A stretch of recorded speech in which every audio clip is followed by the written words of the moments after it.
Olá, pessoal! Hoje em nosso Café com Palavra, Homens Mentores, Mulheres Mentoras, eu e Daniel vamos conversar com você sobre nossas reais necessidades.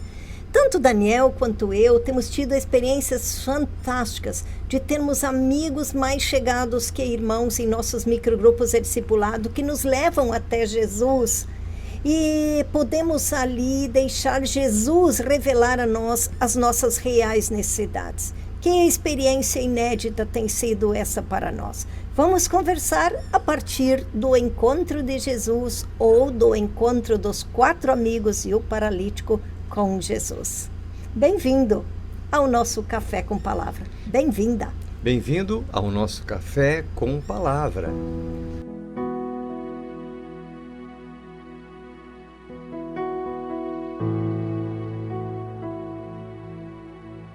Cafarnaum, ou aldeia de Naum, era uma aldeia de pescadores, a noroeste das margens do Mar da Galileia, local de muitos pescadores. Havia também em Cafarnaum uma alfândega, uma guarnição onde servia o centurião de Cafarnaum e ao menos uma sinagoga. Jesus morou em Cafarnaum, assim como alguns dos seus discípulos, como Pedro, como Tiago, como André, como João. E é incrível, gente. Jesus morou em Cafarnaum e alguns de seus discípulos também moraram ali. E é ali que Jesus está na casa, possivelmente de Pedro ou outro discípulo, que aparece uma multidão para ver Jesus. Tem pessoas de vários grupos e alguns tinham sede e fome de ouvir Jesus falar e realmente queriam conhecer mais de Deus. Tem aqueles curiosos que sempre aparecem também. Tinham também ali os escribas e os fariseus que estavam de olho para ver se Jesus pisava na bola, errava em alguma coisa, alguma blasfêmia para acusá-lo depois. Bem, eles não queriam aprender nada do que estava sendo ensinado. Mas Jesus conhecia tudo e a todos, e ele discernia em quem e como ele devia tratar cada um. E logo se ajuntaram tantos que nem ainda nos lugares junto à porta cabiam. Os 4 amigos do paralítico precisaram usar uma alternativa. E qual alternativa? Abrir o telhado da casa para poder levar seu amigo até Jesus. E Jesus, vendo a fé deles, disse ao paralítico: Filho, perdoados estão os teus pecados. Jesus já havia realizado muitos outros milagres e curas, mas o paralítico de Cafarnaum, ele primeiro declara o perdão dos seus pecados.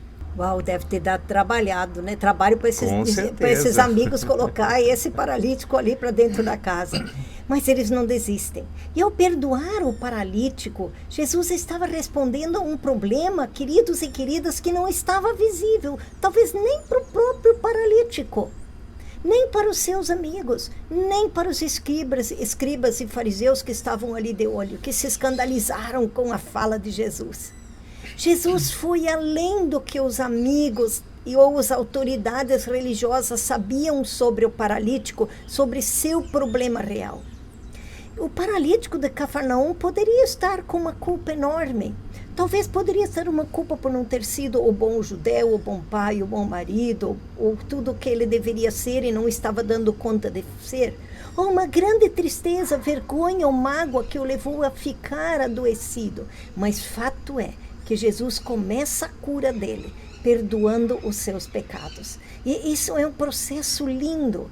É um processo de chegar diante de Jesus por causa de uma necessidade e Jesus, sendo Jesus, que lindo, conhece a real necessidade daquele paralítico e vem ao encontro da real necessidade dele.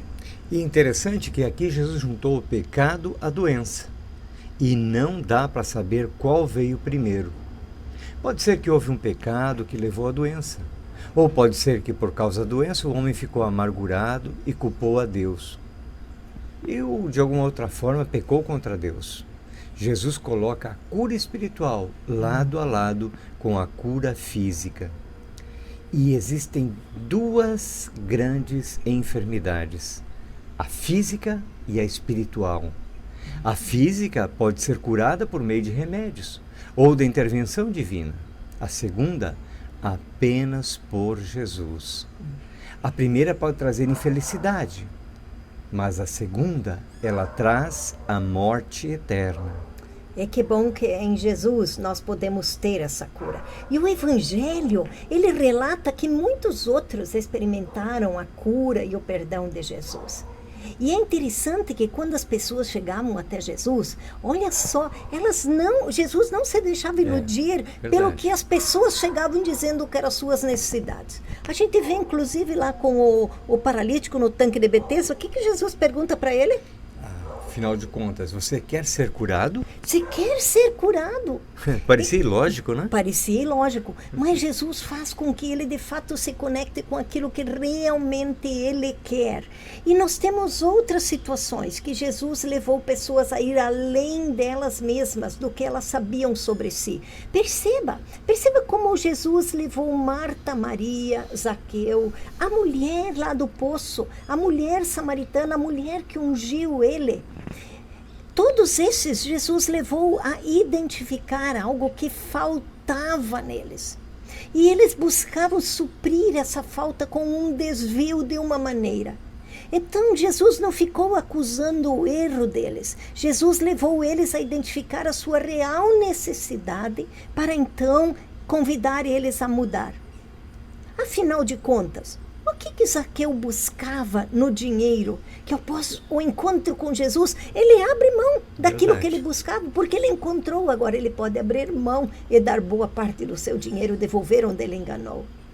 Que sede esta mulher samaritana buscava saciar ao ter tantos relacionamentos, tantos maridos? A sede da qual Jesus fala e começa a conversa com ela?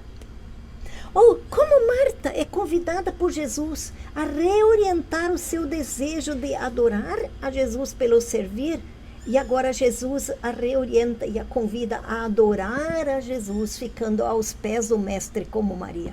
Olha só como o encontro dessas pessoas com Jesus, que talvez pensassem que tivessem alguma necessidade diferente para Jesus suprir, mas o encontro com Jesus resulta num encontro profundo com sua real necessidade.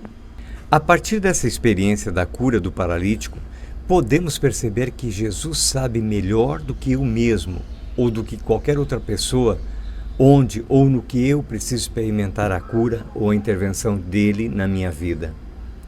Por mais que eu conheça ou saiba sobre a minha situação, preciso aprender a orar junto com o salmista.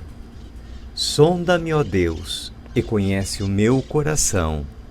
Prova-me e conhece os meus pensamentos. Vê se há em mim algum caminho mau e guia-me pelo caminho eterno. Que linda essa oração do salmista, não é mesmo, meu irmão, minha irmã? Sonda-me, Senhor. Sonda-me. Vê se há em mim algum caminho mau.